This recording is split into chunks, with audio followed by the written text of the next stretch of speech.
চুলা থেকে নামানো মাত্রই শেষ হয়ে যাবে মজাদার জলপাইয়ের এই দুই ধরনের আচার। আসসালামু আলাইকুম প্রিয় দর্শক, welcome back to my channel ভিজি লাইফ এন্ড কুকিং। আজকের পর্বে শেয়ার করব টক ঝাল মিষ্টি জলপাইয়ের দুই ধরনের আচার।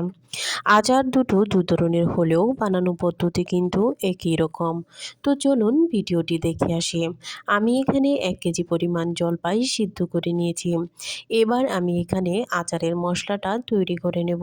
তো এখানে আমি নিয়ে নিয়েছি কয়েকটা শুকনো মরিচ, জিরা, রাঁধুনি সজ, মিষ্টি সজ এবং পাঁচফোড়ন। তো এবার এই সবগুলো মশলা আমি কিছুক্ষণ ভেজে নেব। এবার এগুলো ভেজে নেওয়ার পর আমি সামান্য গুঁড়া করে নেব। তো আধা ভাঙা করে গুঁড়া করে নেব।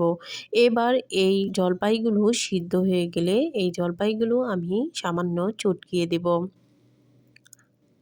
তো এবার চটকানো শেষ হয়ে গেলে এবার আমি একটি কড়াইয়ে সরিষার তেল দিয়ে দিলাম কিছুটা রসুন কুচি। তো রসুন কুচিটা ভাজা হয়ে গেলে এবার পিষে রাখা জলপাইগুলো আমি দিয়ে দিলাম। এবার এগুলো ভাজা ভাজা করে নিতে হবে। তো আমি তেলটা খুব ভালোভাবে জলপাইয়ের সাথে মিশাচ্ছি, আর আমি কিন্তু এখানে বেশি তেল ব্যবহার করিনি। তো এই পর্যায়ে আমি দিয়ে দিলাম পরিমাণ মতো বা স্বাদ মতো লবণ, আর এখানে দিয়েছি 1 টেবিল চামচের মতো মরিচের গুঁড়া। এবার এই মরিচের গুঁড়োটা আমি জলপাইয়ের সাথে খুব ভালোভাবে মিশিয়ে নিব। তো এখানে আমি স্বাদ মতো চিনি ব্যবহার করছি। তো আমি টেস্ট করে তো পরবর্তীতে আবার কিছুটা চিনি অ্যাড করেছি। তো আপনারা ঝাল অথবা মিষ্টি বুঝে আবার চিনি ব্যবহার করবেন।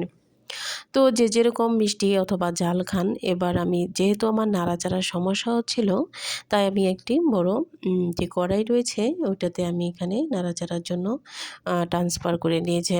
তো এখানে আমি খুব ভালোভাবে জলপাইটা ভেজে নিব।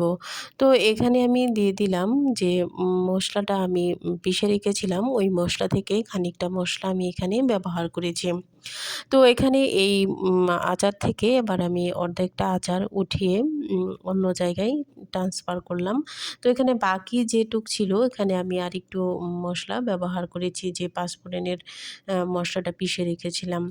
তো এবার এই যে আমি অর্ধেক করে রেখেছিলাম এটা ঠান্ডা হয়ে গিয়েছে। এবার আমি এখানে গুল্লু গুল্লু করে সাইজ করে নিয়েছি। এবার যে খানিকটা মশলা ছিল ওই মশলার মধ্যে যে গুল্লু করেছিলাম ওইগুলো এখানে আমি ভালোভাবে মশলাটা মাখিয়ে নিয়েছি।